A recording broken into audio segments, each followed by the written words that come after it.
We're joined on INSEAD Knowledge by Rolf Cremer. You're Dean of the China Europe International Business School, CEIBS. In the FT rankings, your school's certainly done well. I mean, you've now entered the top 10. What's behind that particular surge? I think in the first place it is actually a surge of Asian schools in general. We have done particularly well, but that is partly because we have distinct privileges within the Chinese education systems, which the Chinese government and the European Commission deliberately created for us to be leading business education and research reform and modernization in China. But on the whole, it's actually a success for business education and research for business schools that are based in China or more generally even in Asia.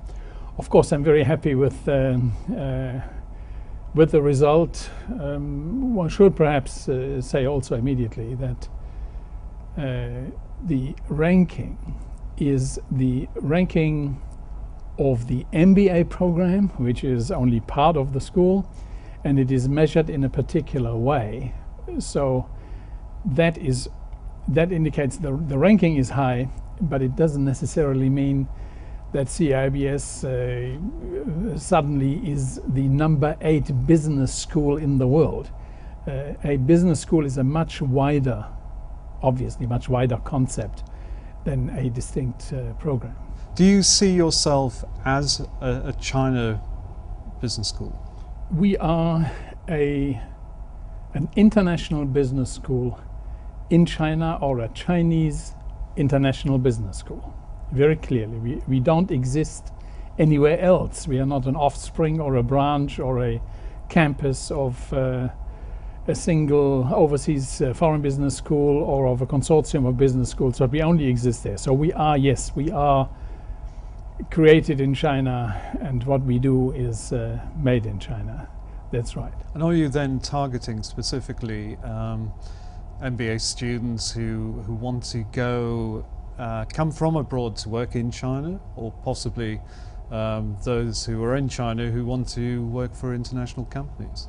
I think that our particular positioning is very much to working in China or in China within its international context. So our graduates from the full-time MBA program are intended to be capable of operating in a market-oriented international environment. That is the specific positioning. Originally, we recruited only Chinese students. That was very much within the mission of helping the Chinese to fuel their economic reforms in their international context with capable Chinese managers. Outside China, of course, when the school was created, the CEIBS had no brand value, no brand name whatsoever, because, as I mentioned before, it was not part of another university that had a big name and so forth. In the meantime, CEIBS has risen with China in the international attention. I mean, we are only a very, very small part of this, but it has become much more well known, and by now almost 40% of our students are foreign students from all over the world. No particular focus, no particular pool where we draw most of our students from. And these students, these foreign students who come to CEIBS, choose CEIBS because they want to link their life and work future with China, or even in China. Quite an increasing number of our foreign students who come to us actually do speak Chinese when they arrive. So they have already some kind of a commitment and an idea of being affiliated, of being interested to China, to Chinese culture, to that wonderfully dynamic Chinese economy and business world. And they use CEIBS as their platform, as their individually chosen platform to prepare themselves for this. Yeah. What would you say is a made-in-China business education? How does it differ from, say, what INSEAD is doing? I do not really believe that there are different models of management education at the level that we are talking about. Postgraduate, post-experience, MBA type of education. I think there is one world standard, or there's one model that is dominating in the world of business education, and that is the originally US-based MBA system as it was developed about 100 years ago in the United States. This model has proven to be successful, not only in the United States, but worldwide. It has become the international standards. European business schools, those that are successful, these are the ones, for example, who are in the Financial Times ranking, have adopted this model, have made adjustments, have tailored it to the specifics of that European environment, that very international environment, very diverse environment in Europe, and have done so very successfully. This is essentially what is happening in China as well, in the form of CEIBS in particular, but there are a few other schools that are moving in the same direction. We have, in this non-conventional Chinese context, adopted the international standard. That is what we do now, what international business schools do, and we adopt this increasingly to the Chinese context. There is no Chinese accounting or Chinese economics or Chinese marketing, but there is a way, and there has to be a way, of how these functional areas, accounting, marketing, finance, whatever, have to relate to every day, in your everyday thinking and learning process, have to relate to the reality, the institutional, cultural, linguistic, etc. reality, legal reality of China. So the adoption, what is special about CEIBS is that we have there faculty and an environment in which students who study management that they want to apply in China or to China in the international context, they learn this in the context. So it's a very strong element of contextual learning in this. When we spoke to Dean Chen of Tsinghua University, he was talking about the need for developing soft skills beyond strictly management education. The Dean of Cheung Kong Graduate School of Business was talking about how they're adding, say, humanities, religion to the curricula. Are you focusing narrowly on business education or trying to broaden it out to, say, the soft skills side? When I came to China first in 1982, we taught, it is more than a quarter of a century ago, we were expected to bring to the classroom functional, value-free, context-free knowledge, operational knowledge. Typically subjects like operations research, statistics, economics, finance models, these sorts of things. That is where the Chinese originally came from.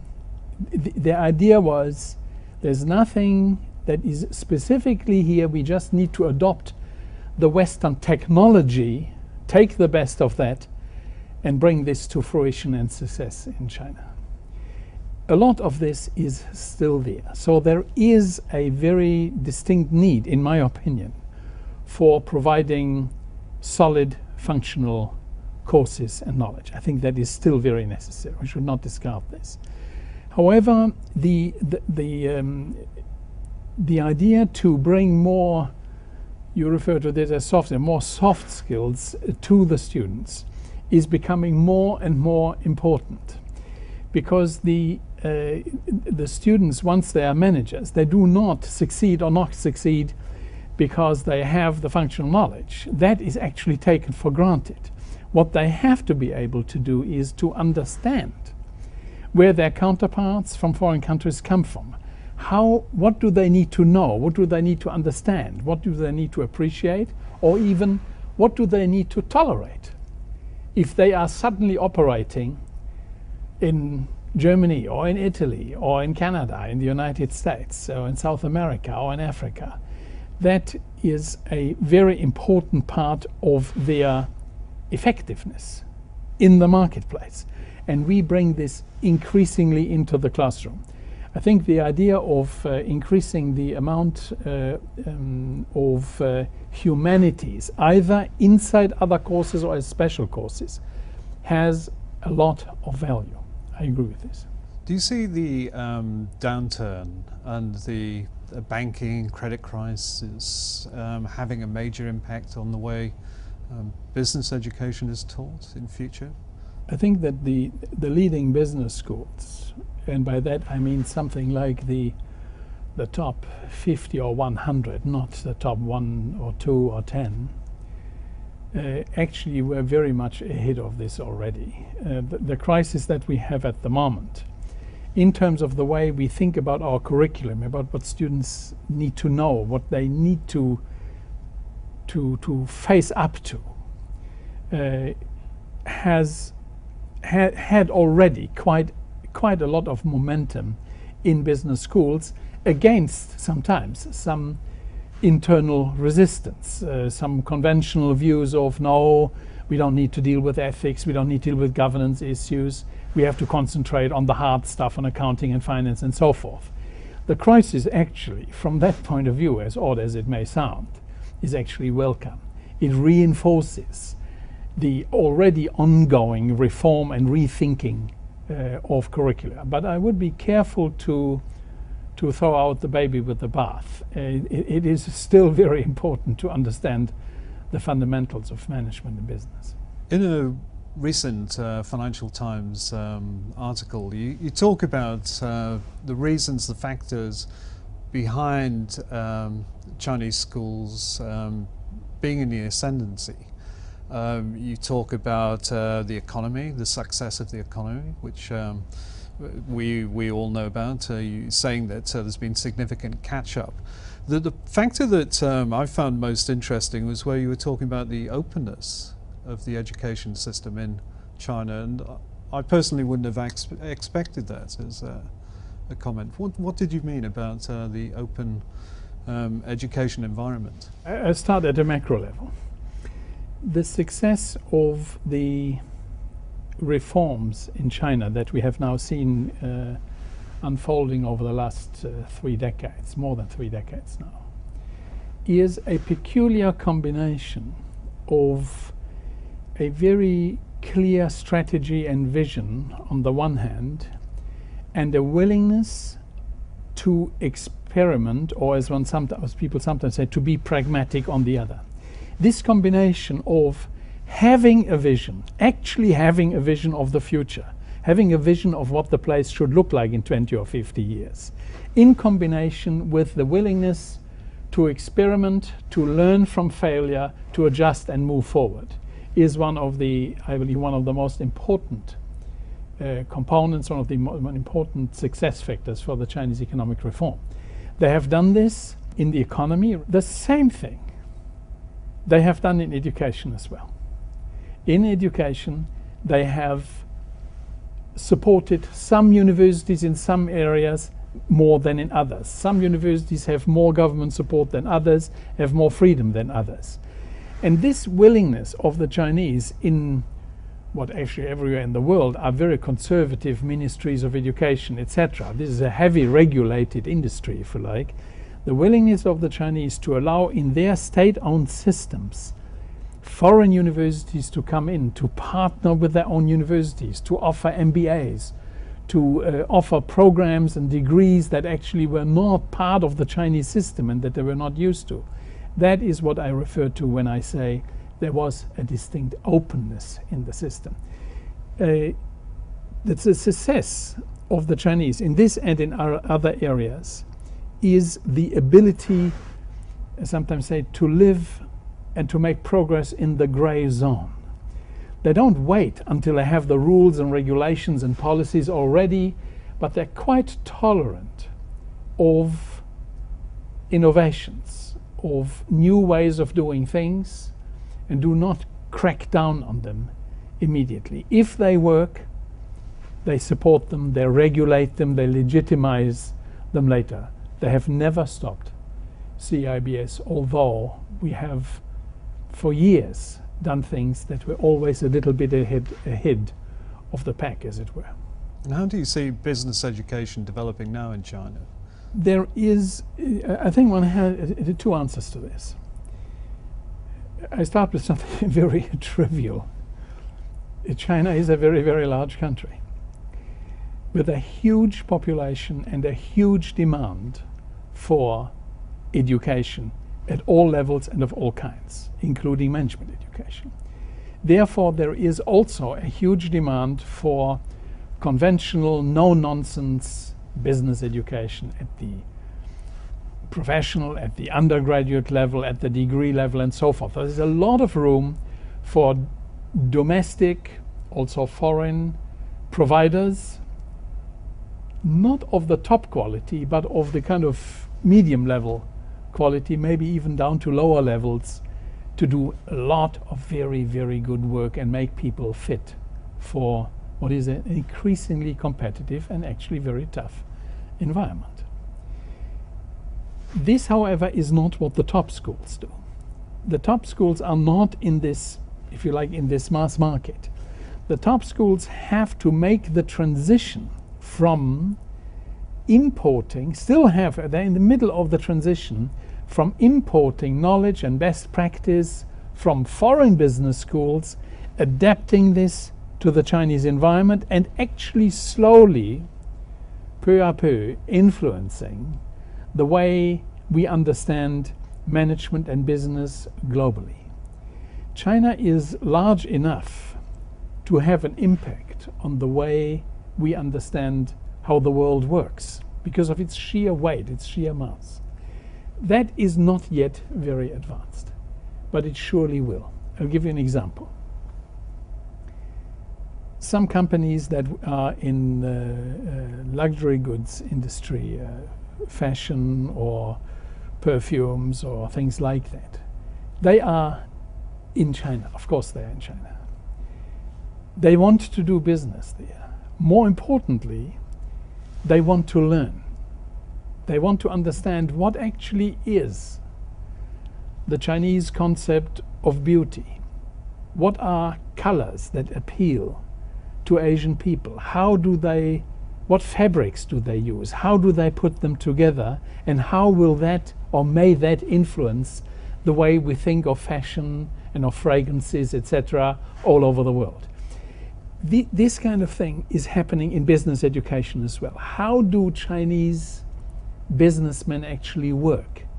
What is it actually? When we say the Chinese are incredibly industrious, they are risk-taking, they are naturally entrepreneurial, what do we actually mean by that beyond the surface level? That is not yet very well explored, and I expect business schools, notably of course the leading business schools in China, to make more and more genuine contributions, both at the highest academic levels to influence the way faculty worldwide think about these things, and in the classroom for developing managers. Rolf Cremer, Dean of China Europe International Business School, thanks for joining us on INSEAD Knowledge. Thank you very much.